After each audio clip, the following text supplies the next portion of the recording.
Dobrý večer, vážení televízni diváci doma pri obrazovkách. Dobrý večer, Kamila. Dobrý večer, Ivan. Dobrý večer, vážení televízni diváci doma pri obrazovkách. Jar je už dávno za nami. Slnko praží. My sme v jeho kráži. Vietor fúka vraží a nás div neporaží z toho tepla. To všetko sú neklamné znaky, že je tu leto. A pretože je leto, tak si dnes niečo povieme o letnej móde. Hlavným znakom letnej módy sú kvety. V gotike živé kvety, v rokoku umelé. No dobré, ale čo bolo pred gotikou? Aha, už viem. Ty by si rada, Kamila, vedela, v čom napríklad v lete chodili Adam s Evou. Áno, tak to by ma veľmi zaujímalo. No, tak poď za mnou. Ja tu mám stručný prehľad letnej rajskej módy. Tak toto sú Evine šaty do práce. Figový list s čakankou. Ďalej tu vidíme šaty do spoločnosti. Ale do akej spoločnosti, Ivan? Veď vraj boli iba Adam a Eva. No moment. A čo had? Jaha. Prvý manželský trojuholník. No. Tak teda šaty do spoločnosti. Toto je Evina nočná košeľa. Toto sú šaty do školy. No tak toto sú skôr šaty na zimu. Tie sa menej hodia na leto. A toto sú šaty pre každé ročné obdobie. Ako vidíš, Kamila, na začiatku boli kvety a budú aj na konci, pretože z módy vyjde všetko, len nie móda.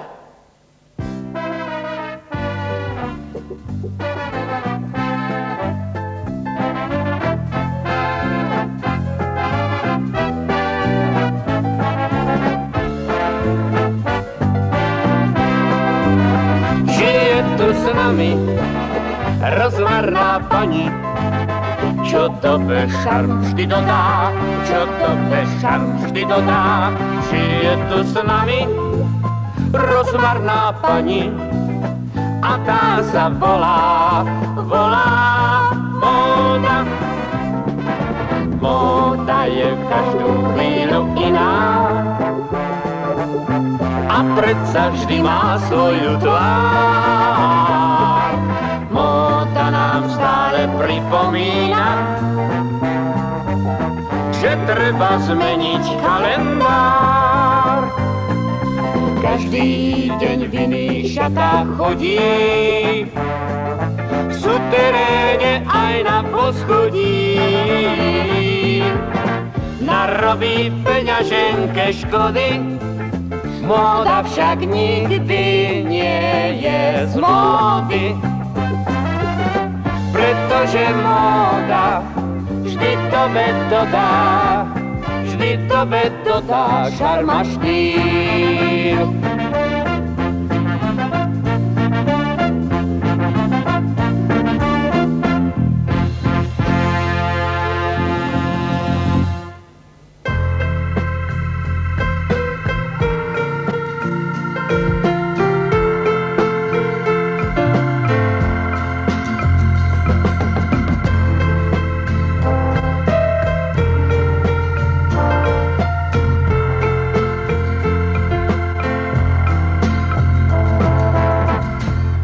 Tak mohli kvety raz povedať, koľko prázdnych fráz skrývajú muži do ruží. Nikto by po nich netúžil. Kvety sú pozdrav na diaľku, list, ktorý nemá obálku. Lákavé vône miesto slov, túlavé sestry letných snov. Kvet uchová aj nádej poslednú a drží pri nej navždy stráž. Svet nádejí, kde city nevednú a listy končia navždy váš, navždy váš.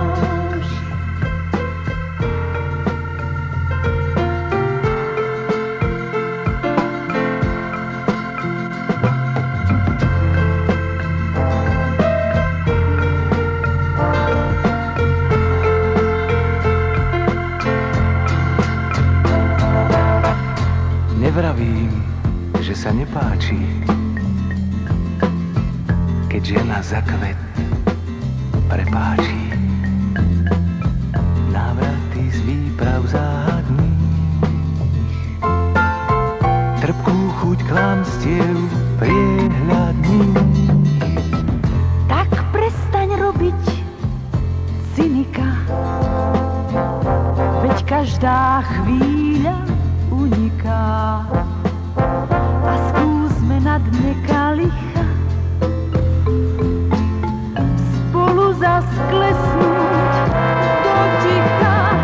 Kvetuchová aj nádej poslednú a drží pri nej navždy stráž. Svet nádejí, kde city nevednú a listy končia navždy váš.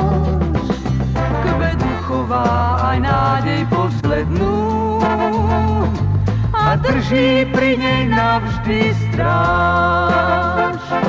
Svet nádejí, kde city nevedú a listy končia navždy váš, navždy váš.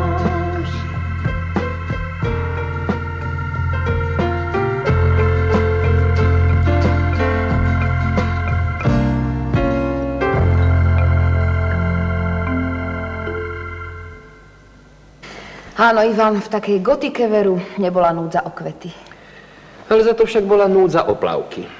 Ako to o plavky? Vary si niekedy počula o gotických plavkách, v ktorých by gotické dievčence a gotickí mládenci chodili na gotické kúpalisko a tam sa opaľovali pod gotickým slnkom? Nie, nepočula. No tak vidíš. Ale takí starí Rímania, tí mali určite viacej rozumu. Vymysleli rímske kúpele a tam sa kúpali úplne nahý. Fuj, barbary. No ale v čom sa kúpal taký taký gotik, to neviem. A stavím sa, že o nič lepšie na tom neboli ani v renesancii. A vieš, že by ma zaujímalo, v akých plavkách sa kúpal taký Leonardo da Vinci?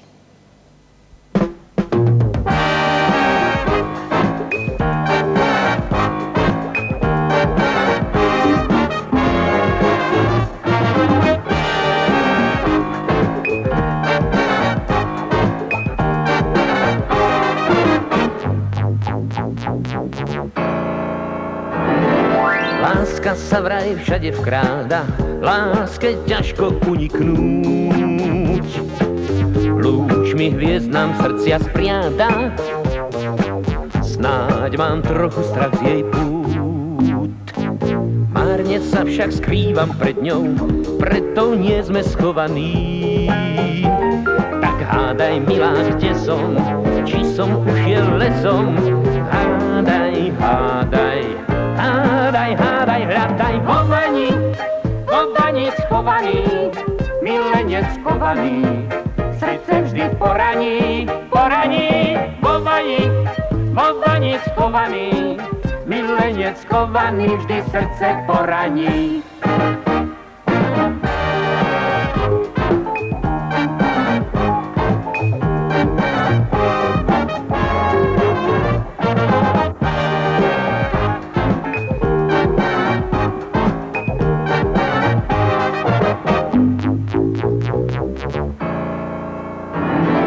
Láska sa vraj všade vkradne, láska prejde každý prach. Nájde ma aj v mori na dne, snáď nej mám aj trochu strach. Márne som sa ale bála vábnych srdca volaní. Zlý som úkryt vyhľadala, tak hádaj, milý, kde som, či som ušla lesom. Hádaj, hádaj, hádaj, hádaj, hľadaj. Vo vani schovaný, milenec schovaný, srdce vždy poraní, vo vani schovaný, milenec schovaný, vždy srdce poraní.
Najkrajšia je láska. Najkrajšia je láska v knihách pre deti. V knihách pre deti každý jej pomáha. Každý jej pomáha. Každý jej pomáha. Žiari v pamäti, žiari v pamäti, čistá a jediná, čo nikdy nekončí a stále začína. Každého odmení, ako si zaslúži, len láska je jediná, najkrajšia, jediná. Najkrajšia v knihách pre deti. Chýbajú jej pery. Ja len takej verím. Chýbajú jej tela. Takú by som chcela. Chýbajú jej ruky. Tak sa predsa utíš. K čomu ma to nútiš? Najkrajšia je láska v knihách pre deti. Sladká a hladká žiari v pamäti. Ak je niečo sladké, Ak je niečo sladké, ak je niečo sladké, potom si to ty. Ak je niečo hladké, ak je niečo hladké, ak je niečo hladké, opäť si to ty. Aké je krásne obliekať si občas šaty nahody. čistá a jediná, čo nikdy nekončí a stále začína. Každého odmení, ako si zaslúži, len láska je jediná, najkrajšia, Jediná. najkrajšia je v knihách pre deti. Najkrajšia je láska. Aké je to krásne Najkrajšia je láska. šaty nahody. Najkrajšia je láska. Aké je to krásne obliekať Najkrajšia si je láska. šaty nahody. Najkrajšia je Vidíš, Kamila? Keď vtáčika lapajú, pekne mu spievajú. No vlastne naopak. Keď dievča lapajú, zaspieva jej barokový vtáčik. Mimochodom, Ivan, nevieš, ako vzniklo slovo barok? Samozrejme, že viem. Slovo jarok vzniklo od slova jar, tak slovo barok muselo nutne vzniknúť od slova bar. Vary si nikdy nič nepočula o barokovej poézii? Pravda, že počula. Aj on též, sameček, len 4 roka žije. Z tej veľkej žalosti sám sa zmorduje. Ach, jak ja též môžem včil obstáť. Snáď, jak tá hrdlička, mám sa zmordovať. Ja si myslím, Kamila, že by si sa nemala zmordovať, lebo sme iba v polovici programu a za rohom nás čaká rokoko.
Všade vôkol rúže žiaria, tak vlož jednu do herbára.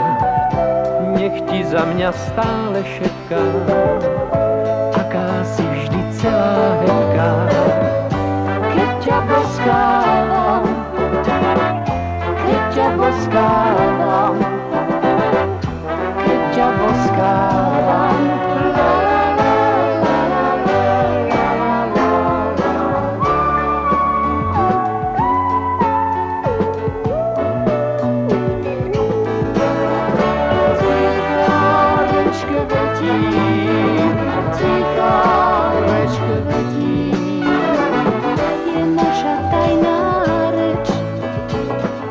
Naša tajná reč, Ja si vždy svietím tou rečou kvetím. Keď odchádzaš mi preč, keď odchádzaš mi preč,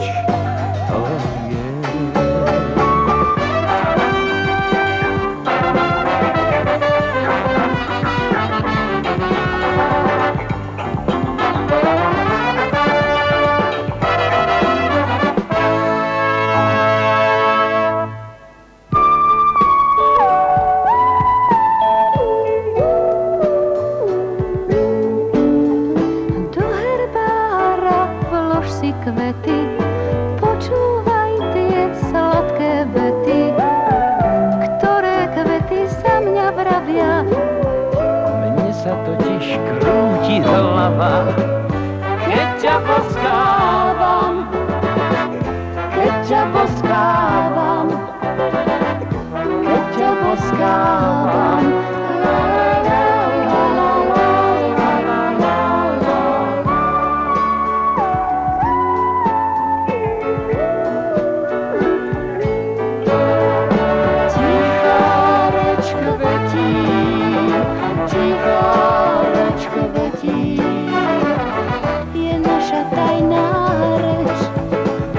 Je naša tajná reč.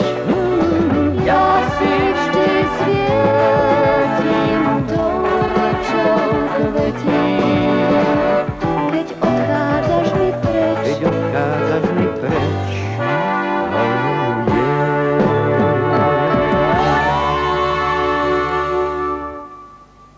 Kamila, vieš, ako muž najľahšie vyzná žene lásku? No pravda, že pristúpi k nej a povie jej, stará, poď nafrťana. Ale kdeže?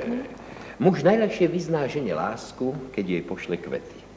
Presnejšie povedané, kyticu ruží. Kvety totiž hovoria. Áno, o reči kvetín je celá náuka. Kvetomluva, čiže po slovensky kvetovrava.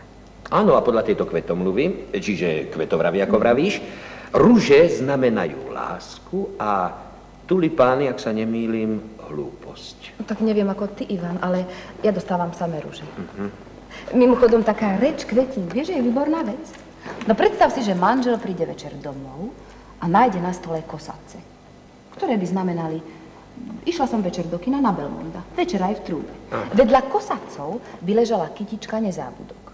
Manžel by hneď vedel, nezabudni uložiť deti. A nemohol by sa uraziť, pretože ako sa možno hnevať na reč kvetín? Alebo manželka by prišla z práce domov a na stole by bola kytica karafiátov. A tie by hovorili, som na služobnej ceste, vrátim sa v sobotu. Manžel by sa v sobotu vrátil a v prázdnom byte by stál filadendrón, ktorý by oznamoval. Som u Joža, polievať 2-krát denne.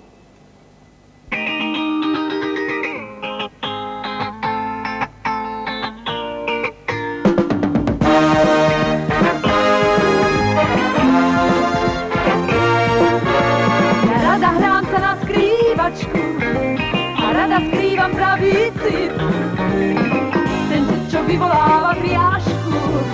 Vždy na dne srdca túžim skryť, nikto veru neuhádne, ako ľúbim naozaj.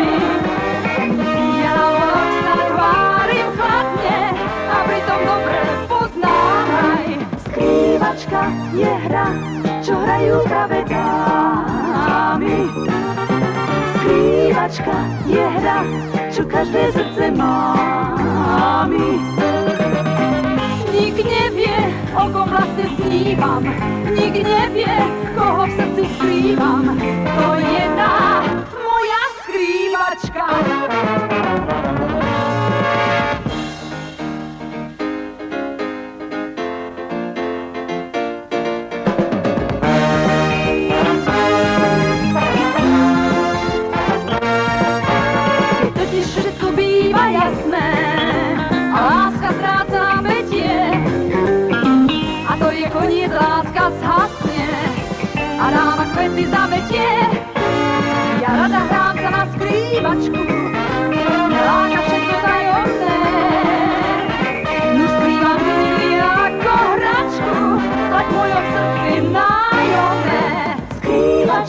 je hra, čo hrajú práve dámy.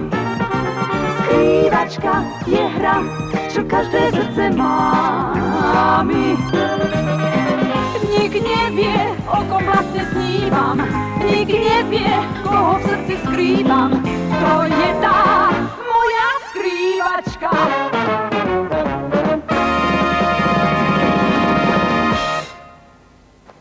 Kamila, vieš, o čom hovoria muži, keď nemajú o čom hovoriť? Neviem.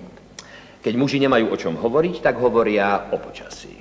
Ale o čom hovoria ženy, keď nemajú o čom hovoriť? Tak to nemám ani tušenie. No predsa o umení. Áno, o umení. Minule som stretol jednu svoju známu a tá mi hovorí, bola som v divadle, hovorím, nehovor. A čo dávali? A ona, no tak prvé dejstvo malo celkom dobrý rozbeh. Dávali čierne žoržetové šaty s plisovanou sukňou a flitrami pošitým životíkom. Ale druhé dejstvo, hotová nuda, obyčajná zvonová sukňa zo zeleného saténu. Ale v treťom dejstve to na javisku rozfofrovali krásne mušelínové šaty s viacvrstvovou sukňou v rozličných odtieňoch fialovej farby. Diváci šaleli od nadšenia. Opona išla 5-krát hore. Kamila, nenudím ťa? Ale nie, ja dokážem byť trpezlivá. Mimochodom, vieš, čo prináša trpezlivosť? Ale pravda, že trpezlivosť odjak živá ruže prináša. No, ale v tvojom prípade trpezlivosť urobí výnimku a tebe prinesie krásne plavky. Ako to plavky? No tak za to, že si so mnou trpezlivo prečkala starý Rím, renesanciu, gotiku, barok, rokoko aj Biedermeier, za to ti teraz prinesie krásne plavky secesia. No tak to bude určite nejaká recesia. Ale nie. Plavky zo secesného obchodného domu Prior len pre vás.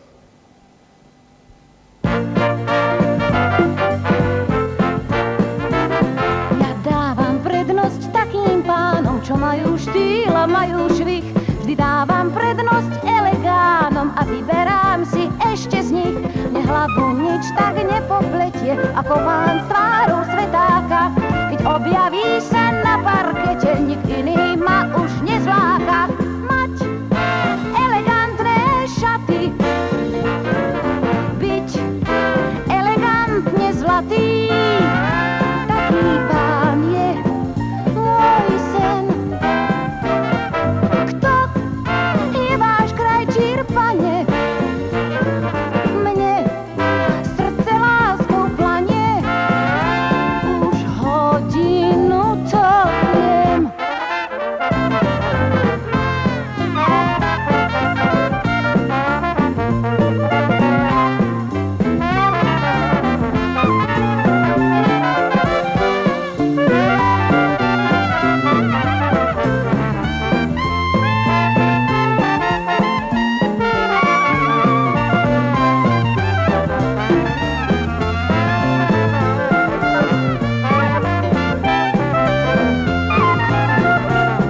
Ja dávam prednosť takým pánom, čo majú štýl a majú švih.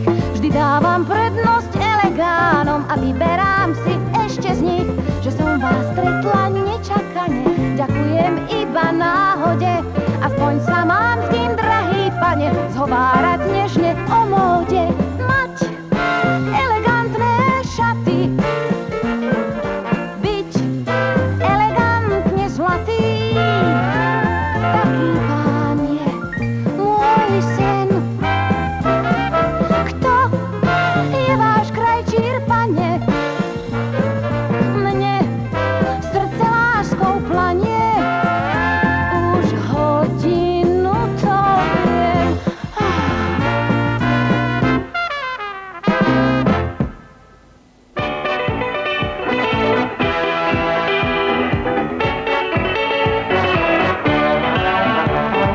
Madam, váš kostým je tak strašne šik. Madam, ten šil buď Dior sám, buď nik.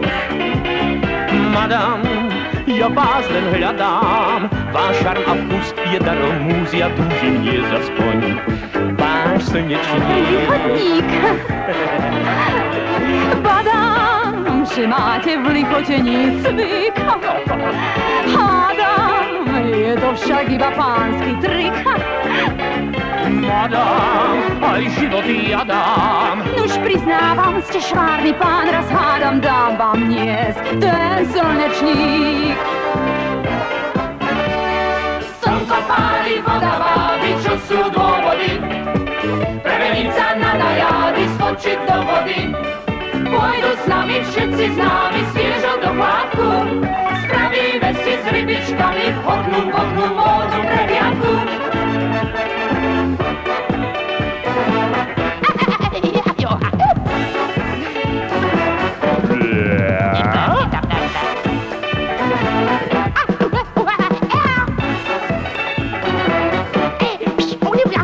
Slnko páli, voda vábi, čo sú dôvody.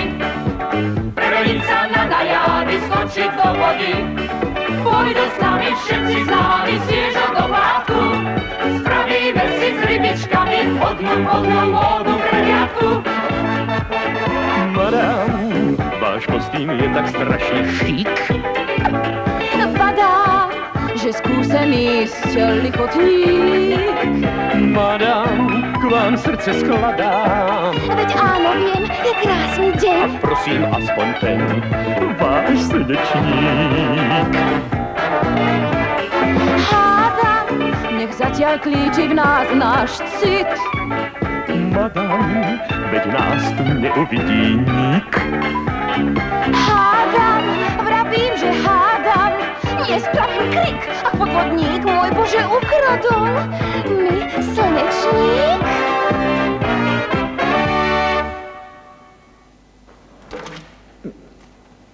Kamila? Pre pána Jana Ivan, čo znamená táto kytica?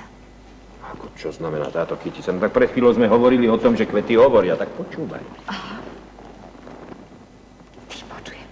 Vaše šťastné čísla športky sú... Poďme. 6, 6?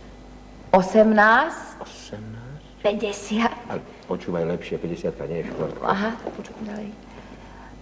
Vlna nízkeho tlaku. Počúvaj tento.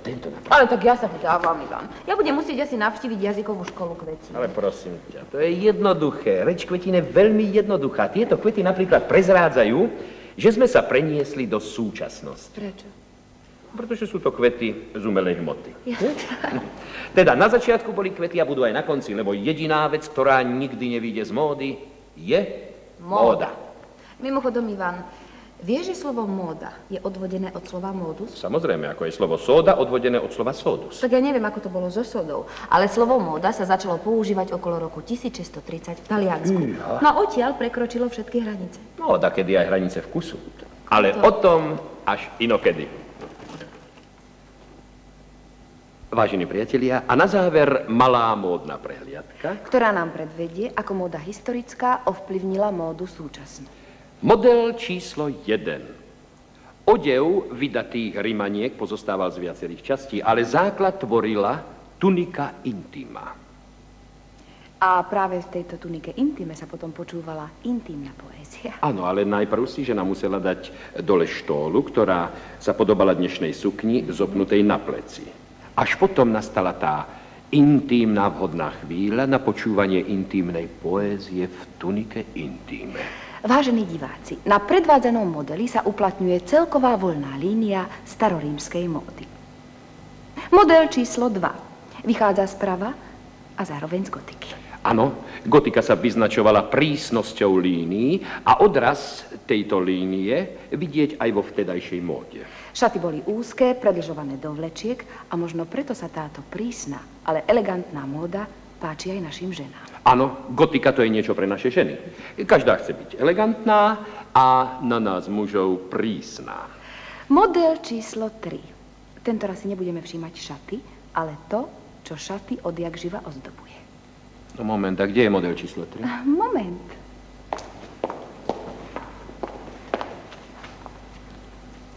Jej, to je krásne. Vážení priatelia, zatiaľ čo muža ozdobuje žena... Ženu ozdobuje šperk. Áno, ženy sú väčšinou z pravej kože. Ale šperky môžu byť aj z iných materiálov, napríklad z pravej kože, alebo z drahokamov, alebo zo zlata. Z jablonca. Áno, dôležité je len, aby ten istý šperk nemala na sebe aj priateľ. Tak ja som to vyriešila tak, že so svojou priateľkou si šperky požičiavame. No a teraz nasleduje model číslo 4. Kde je? Hneď príde. Aha.